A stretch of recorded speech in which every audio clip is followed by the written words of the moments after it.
Pada musim panas tahun 356 sebelum Masehi, di kota kecil Pella, ibu kota Makedonia, lahirlah seorang bayi laki-laki dari pasangan Raja Philip II dan Ratu Olympias. Anak itu diberi nama Alexander, yang berarti pelindung manusia. Ia lahir di masa penuh ambisi dan peperangan, di mana kekuasaan hanya dimiliki oleh mereka yang cukup berani untuk merebutnya. Sejak awal hidup Alexander dikelilingi ramalan dan tanda kebesaran, tetapi lebih dari itu, ia tumbuh dalam dunia nyata yang menuntut kekuatan dan kecerdasan. Masa kecil Alexander diwarnai oleh kerasnya kehidupan istana. Ayahnya, Philip II, adalah raja yang kejam namun visioner. Ibunya, Olympias, seorang wanita kuat yang menanamkan keyakinan bahwa anaknya ditakdirkan untuk kejayaan besar. Dari ayahnya, Alexander belajar tentang strategi dan politik, sementara dari ibunya, ia mewarisi semangat dan keyakinan bahwa dirinya adalah keturunan para dewa. Ketika masih muda, Raja Philip memanggil salah satu pemikir terbesar sepanjang masa, Aristoteles, untuk menjadi guru pribadi Alexander. Di bawah bimbingannya, Alexander mempelajari logika, etika, sains, dan filsafat. Ia membaca karya Homer setiap hari, terutama Iliad, yang kelak menjadi sumber inspirasinya sebagai pemimpin. Aristoteles mengajarinya bahwa pengetahuan adalah senjata yang bahkan lebih kuat dari pedang. Namun hubungan Alexander dengan ayahnya tidak selalu damai. Ketika Philip menikah lagi dan memiliki anak dari istri lain, Alexander merasa posisinya sebagai pewaris sah terancam. Ia sempat meninggalkan istana, tetapi kemudian kembali ketika Makedonia membutuhkan pemimpin muda yang kuat. Di balik ketegangan itu, Philip diam-diam tahu bahwa anaknya memiliki ambisi yang jauh melampaui dirinya. Ketika Raja Philip terbunuh dalam sebuah upacara pernikahan, Alexander baru berusia 20 tahun.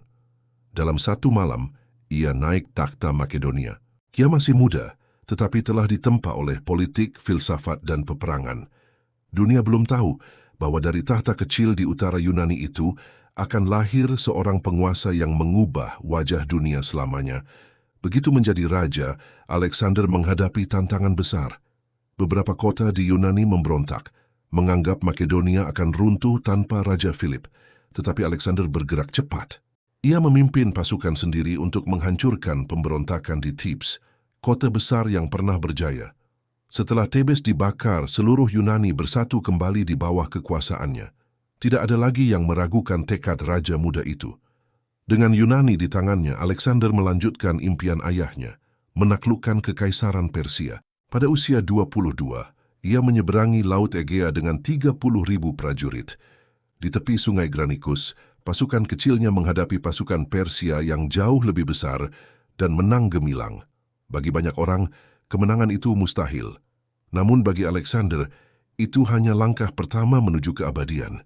Tahun demi tahun, Alexander terus maju.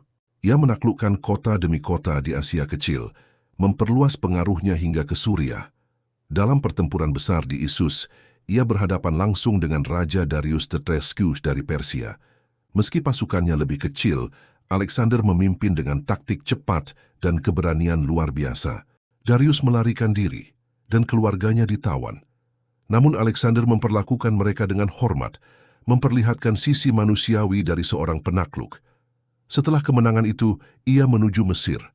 Di sana, rakyat menyambutnya sebagai pembebas dari penjajahan Persia. Para imam Mesir menobatkannya sebagai anak dewa Amun. Dan di tepi sungai Nil ia mendirikan kota baru, Alexandria, yang kelak menjadi pusat ilmu pengetahuan dunia kuno. Di Mesir, Alexander mulai melihat dirinya bukan hanya sebagai raja, tetapi sebagai pemimpin dunia. Namun di balik kemenangan demi kemenangan, ambisinya tumbuh tanpa batas.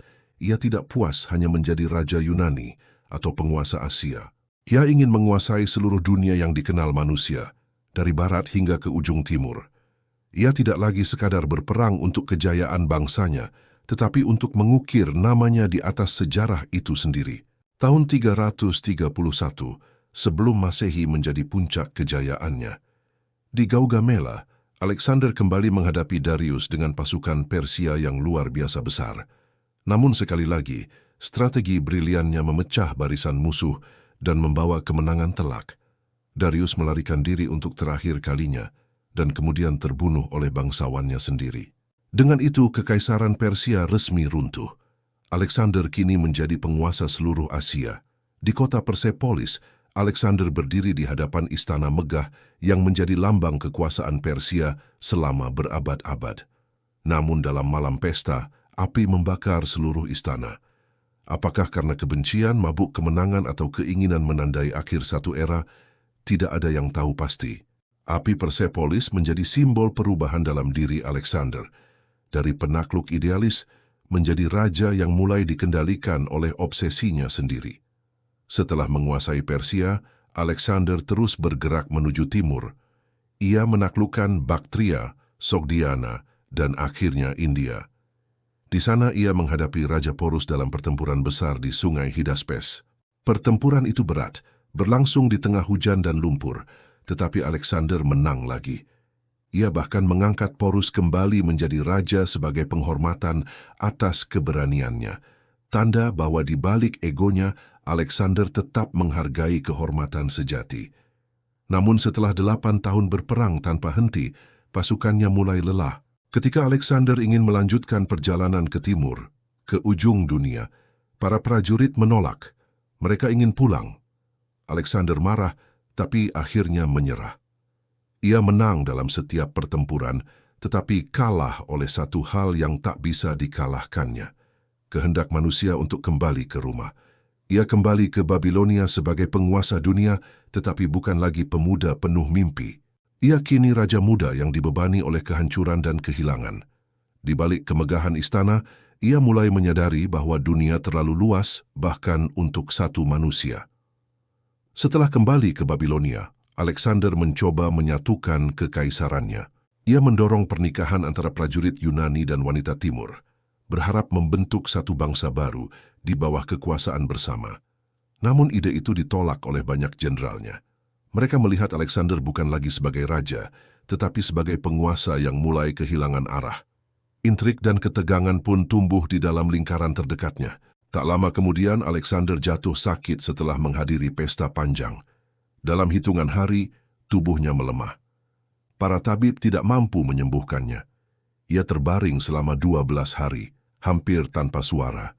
Ketika pasukannya datang satu persatu untuk mengucap perpisahan, Alexander hanya memberi isyarat halus bahwa semuanya kini berada di tangan mereka. Pada usia 32 tahun, sang penakluk dunia mengembuskan napas terakhirnya. Kematian Alexander mengguncang dunia. Tidak ada penerus yang ditunjuk, dan para jenderalnya segera saling berebut kekuasaan. Kekaisaran yang ia bangun dengan darah dan keberanian terpecah hanya beberapa tahun setelah kepergiannya. Namun warisannya tak pernah benar-benar hilang. Alexander meninggalkan lebih dari sekadar kerajaan.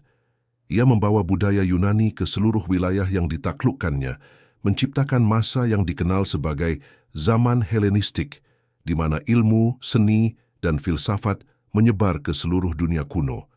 Ia membuktikan bahwa bahkan dalam peperangan, pengetahuan dan ide bisa menjadi senjata paling abadi. Dalam waktu singkat, Alexander menaklukkan dunia yang diketahui manusia, tapi ia tidak pernah menaklukkan waktu. 2000 tahun lebih telah berlalu, namun namanya tetap hidup sebagai simbol keberanian, ambisi, dan keinginan manusia untuk melampaui batas. Di antara raja, penakluk, dan legenda, satu nama selalu bergema paling keras, Alexander yang Agung.